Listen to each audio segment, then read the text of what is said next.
Mensajes para los jóvenes sobre el consumo de tabaco. El fumar es causa de cáncer y los dientes los deja bien amarillos y les apesta el hocico.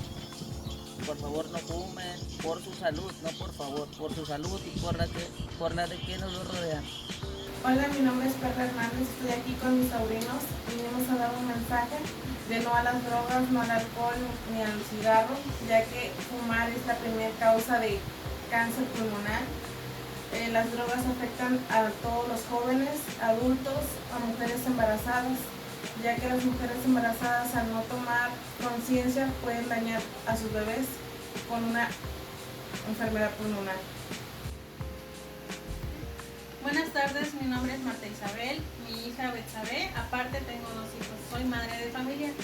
Quiero hoy decirles a todos los jóvenes, padres, principalmente a los padres, que debemos buscar la manera de hablar con nuestros hijos para evitar que usen drogas, cigarros y alcohol, para evitar que caigan en el vicio que les provoca tantas enfermedades y que aleja principalmente a la familia. Evitemos, por favor, que nuestros hijos caigan en ese tipo de cosas.